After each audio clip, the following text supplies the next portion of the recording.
ಅಂದರೆ ಇಲ್ಲ, ನಮ್ಮ ನಿರ್ಮಾಪಕರು ಆಲ್ರೆಡಿ ಒಂದ್ಸಲ ಫೋನ್ ಮಾಡಿದ್ದಾರೆ. ಯಾಕಂದ್ರೆ ನಾವಿಬ್ರು ಒಟ್ಟಿಗೆ ಸಿನಿಮಾ ನೋಡಿ ಅವ್ರು ಫೋನ್ ಮಾಡಿದಾಗ ಅವ್ರ ರಿಪ್ಲೈ ಏನು ಅಂತ ಗೊತ್ತಾಯ್ತಲ್ವಾ. ಸೊ ಗೊತ್ತಾದ್ಮೇಲೆ ನೆಕ್ಸ್ಟ್ ಡೇ ಕೂಡ ಕೃಷ್ಣ ಅವರೇ ಅವ್ರಿಗೆ ಫೋನ್ ಮಾಡಿ ಅವ್ರು ಹೇಳಿದ್ರು, ನಮ್ಮ ಮಗು ಮೇಲೆ ಮತ್ತು ಅವ್ರ ವೈಫ್ ಮೇಲೆ ಹಣೆ ಮಾಡಿ ನಾವು ಆ ಥರದ್ದೇನು ಮಾಡಲಿಲ್ಲ ಅಂತ. ಅಂದರೆ ಅವರು ಕತೆ ಕೇಳಲಿಲ್ಲ ಅಂತ ಯಾವತ್ತೂ ಹೇಳಲಿಲ್ಲ. ಫಸ್ಟ್ ಅದನ್ನು ಇಲ್ಲ, ನಂಗೆ ನೆನಪಿಲ್ಲ ಅಂದರು. ಆಮೇಲೆ ಇವತ್ತಂತೂ ಕ್ಲಿಯರಾಗಿ ಹೇಳಿದ್ದಾರೆ, ಕತೆ ನಾನು ಚೆನ್ನಾಗಿದೆ, ನಾನು ಕೇಳಿದ್ದೀನಿ ಅಂತ. ಮೇಡಮ್ ಅವರು ನಾವು ಕತೆ ಹೇಳೋಕ್ಕೆ ಮುಂಚೆನೇ ಕತೆ ಮಾಡ್ಕೊಂಡಿದ್ದಿದ್ರೆ ನಾನು ಕತೆ ಹೇಳ್ತಾಗಲೇ ಗೊತ್ತಾಗ್ತಿತ್ತು ನಮ್ಮದು ಸೆಕೆಂಡ್ ಹಾಫ್ ಅಂತ. ಇಷ್ಟೇ ಮೇಡಮ್ ಕತೆ. ನಮ್ಮ ಕಥೆಯಲ್ಲಿ ಒಬ್ಬ ಉತ್ತರ ಕರ್ನಾಟಕದಲ್ಲಿ ಒಬ್ಬ ತಂದೆ ಒಂದು ಮಗು ಸಿಗುತ್ತೆ, 3 ವರ್ಷದ ಮಗು. ಆ ಮಗುನ ಸಾಕ್ತಾನೆ, 12 ವರ್ಷದವರೆಗೆ ಬೆಳೆಸ್ತಾನೆ. ಅಂದರೆ ಅದನ್ನ ಲೀಗಲಿ ಅಡಾಪ್ಟ್ ಏನು ಮಾಡ್ಕೊಂಡಿರಲ್ಲ. ಹಳ್ಳಿ ಕಡೆಯಲ್ಲಿ ಅದೇನೋ ಅವ್ರ ಕೇಸ್ ಆಗಿರಲ್ಲ, ಏನೂ ಆಗಲ್ಲ. ಸೊ ಅದು ಮುಸ್ಲಿಂ ಮಗು ಇರುತ್ತೆ, ಅವ್ನು ಮುಸ್ಲಿಂ ಥರನೇ ಆ ಮಗುನ ಸಾಕ್ತಾನೆ. ಅಂದರೆ ಆ ಮಗುಗೆ ನಾನ್ ವೆಜ್ ತಿನ್ನಿಸೋದು, ಇವನು ವೆಜಿಟೇರಿಯನ್ ಆದರೂ ಅದು ಮಗು ನಾನ್ ವೆಜಿಟೇರಿಯನ್ ಆದರೂ ಆ ಮಗು ನಾನ್ ವೆಜ್ ತಿನ್ನಿಸ್ತಾನೆ, ಮಸೀದಿ ಕರ್ಕೊಂಡು ಹೋಗ್ತಾನೆ, ಕುರಾನ್ ಕಲಿಸ್ತಾನೆ. ಸೊ ಅವರಿಬ್ಬರು ತಂದೆ ಮಗನ ಬಾಂಧವ್ಯ ಹೆಂಗಿರುತ್ತೆ ಅಂದರೆ ಇಡೀ ಊರಿಗೆ ಫೇಮಸ್ ಆಗಿರುತ್ತೆ. ಸೊ ಅದನ್ನು ಯಾರೋ ಮೀಡಿಯಾದವ್ರು ಕವರೇಜ್ ಮಾಡಿದಾಗ ಅದು ಒರಿಜಿನಲ್ ಪೇರೆಂಟ್ಸ್ ಗೊತ್ತಾಗುತ್ತೆ. ಆ ಮಗುದು 3 ವರ್ಷದ ಫೋಟೋ ಎಲ್ಲ ಸಿಗುತ್ತೆ ಅವ್ರಿಗೆ. So they come and file a case. Intro ಬ್ಲಾಕಲ್ಲಿ ಅವ್ರು ಬಂದು ಕೇಸ್ ಫೈಲ್ ಮಾಡ್ತಾರೆ. ಸೊ ಅದು ಕೋರ್ಟಿಗೆ ಬರುತ್ತೆ, ಇವ್ರಿಗೆ ನೋಟಿಸ್ ಬರುತ್ತೆ, ಇವ್ರು ಹೋಗಿ ನಿಂತ್ಕೋತಾರೆ. ಸೊ ಆವಾಗ ಸೆಕೆಂಡ್ ಹಾಫ್ ಇಡೀ ಮಗು ಯಾರಿಗೆ ಸೇರ್ಬೇಕು, ಒರಿಜಿನಲ್ ಪೇರೆಂಟ್ಸ್ಗೆ ಸೇರ್ಬೇಕಾ, ಬಯೋಲಾಜಿಕಲ್ ಪೇರೆಂಟ್ಸ್ ಸೇರ್ಬೇಕಾ, ಅಥವಾ ಸಾಕ್ದವನಿಗೆ ಸೇರ್ಬೇಕಾ ಅನ್ನೋದ್ರ ಮೇಲೆ ಇಡೀ ವಾದ ವಿವಾದಗಳು ನಡೆಯುತ್ತೆ. DNA ಟೆಸ್ಟ್ ನಡೆಯುತ್ತೆ. ಅವ್ರ ಮಗು ಹೆಂಗಾಯ್ತು ಅಂತ ಅವ್ರನ್ನ ಕತೆ ಫ್ಲಾಶ್ ಬ್ಯಾಕ್ ಹೇಳ್ತಾರೆ. ನಮ್ಮ ಕಥೆಯಲ್ಲಿ ಬೇರೆ ಫ್ಲಾಶ್ ಬ್ಯಾಕ್ ಇದೆ, ಅವ್ರ ಕಥೆಯಲ್ಲಿ ಬೇರೆ ಫ್ಲಾಶ್ ಬ್ಯಾಕ್ ಇದೆ. ಸೊ ಇಲ್ಲಿ ನಮ್ಮಲ್ಲಿ ಗಂಡು ಮಗು, ಅವರಲ್ಲಿ ಹೆಣ್ಣು ಮಗು ಇದೆ. ಸೊ ಇದಾದ್ಮೇಲೆ ಇವನು ಹೆಂಗ್ ಸಾಕ್ದ, ಇವನು ಎಷ್ಟು ಚೆನ್ನಾಗಿ ನೋಡ್ಕೊಂಡ, ಇವನ ಮೇಲೂ ಏನೇನೋ ಫಾಲ್ಸ್ ಎಲಿಗೇಷನ್ ಮಾಡ್ತಾರೆ. ಇಲ್ಲ ಅವ್ನು ತುಂಬಾ ಚೆನ್ನಾಗಿ ನೋಡ್ಕೊಂಡ ಅಂತ ಹೇಳ್ತೀವಿ. ಮಗು ನಾನು ಒರಿಜಿನಲ್ ಅಪ್ಪ ಅಮ್ಮನ ಜೊತೆನೆ ಹೋಗಲ್ಲ ಅನ್ನತ್ತೆ. ಇವ್ರ ಜೊತೆ ನಾವು ಕಥೆಯಲ್ಲಿ ಮಗುನು ಕೂಡ ಕೇಸ್ ನಡೆಯುವಾಗ ಇಟ್ಕೊಂಡಿಲ್ಲ. ಯಾಕಂದ್ರೆ ಜಡ್ಜ್ ಹೇಳ್ತಾರೆ ಮಗು ಮೇಲೆ ಪರಿಣಾಮ ಬೀಳುತ್ತೆ, ಮಗು ಇರಬಾರ್ದು ಈ ಕೇಸ್ ನಡೆಯುವಾಗ, ಮಗುನ ನ್ಯೂಟ್ರಲ್ ಮಾಡ್ಬಿಡ್ತಾರೆ. ಇದೇ ಕೇಸ್ ಮೇಲೆ ಇಡೀ ಕತೆ ನಡೆಯುತ್ತೆ.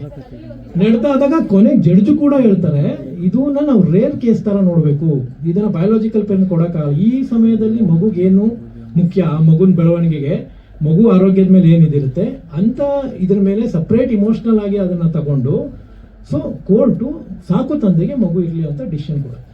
ದಿಸ್ ಇಸ್ ಕತೆ. ಇದ್ರ ಮೇಲೆ ನಮ್ದು ಸೀನ್ ಬೇರೆ ಇದೆ. ಫಸ್ಟ್ ಹಾಫ್ ನಾನು ಹೇಳ್ತಾನೆ ಇಲ್ಲ, intro blocking second half structure ಇದು ನಾವು ಕೃಷ್ಣ ಅವರಿಗೆ 2023 ಡೀಟೇಲ್ ಆಗಿ 1.5 ಗಂಟೆ ನರೇಷನ್ ಮಾಡಿದೀವಿ.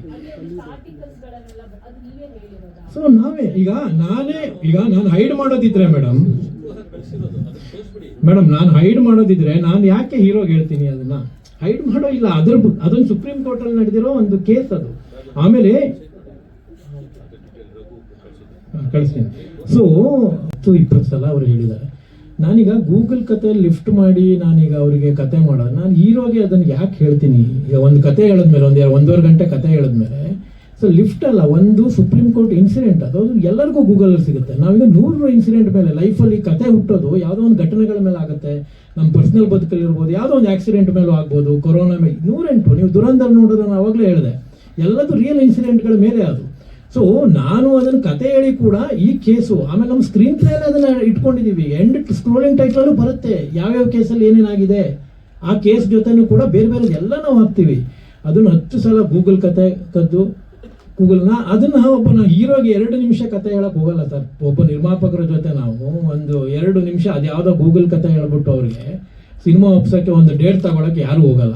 ಸೊ ಸುಮ್ಮನೆ ಅವ್ರು ಅದನ್ನ ಡಿಫೆಂಡ್ ಮಾಡ್ಕೊಳಕ್ಕಾಗದೆ ಸುಮ್ಮನೆ ಅವ್ರಿಗೊಂದು ರೀಸನ್ ಬೇಕಿತ್ತು ಎಲಿಗೇಷನ್ ಮಾಡೋಕ್ಕೆ, ಅದನ್ನ ಎಲಿಗೇಷನ್ ಮಾಡಿದ್ದಾರೆ. ಆ ಥರ ಇದ್ದಿದ್ದು ನಾನು ಅವ್ರಿಗೆ ಹೈಡ್ ಮಾಡ್ತಿದ್ದೆ. ಅದು ನಾನು ಗುರು ದೇಶಪಾಂಡೆ ಅವ್ರಿಗೂ ಹೈಡ್ ಮಾಡಲಿಲ್ಲ, ರಮೇಶ್ ಅರವಿಂದ್ ಅವ್ರಿಗೂ ಹೈಡ್ ಮಾಡಲಿಲ್ಲ, ಯಾರಿಗೂ ಮಾಡಲಿಲ್ಲ, ಎಲ್ಲದೂ ತೋರಿಸಿದ್ವಿ ನಾವು. ಅದು ಸರ್ ನಾವು ಈ ಕತೆ ರೆಡಿ ಆದ ತಕ್ಷಣ ಫಸ್ಟ್ ನಾವು ರಮೇಶ್ ಅರವಿಂದ್ ಸರ್ಗೆ ಹೋಗಿ ಹೇಳಿದ್ದು ಕತೆನ. ರಮೇಶ್ ಅರವಿಂದ್ ಸರ್ಗೆ ಹೋಗಿ ಕತೆ ಹೇಳಿ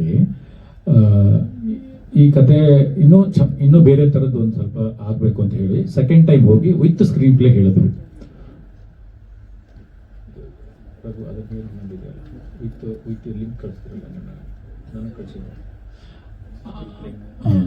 ಅದಾದ್ಮೇಲೆ ಡೆವಲಪ್ ಆಯ್ತು ಏನಂತಂದ್ರೆ ಅದ್ರೊಳಗಡೆ ಒಂದು lawyer character is very very important character ಅಂತ ಬಂತದು.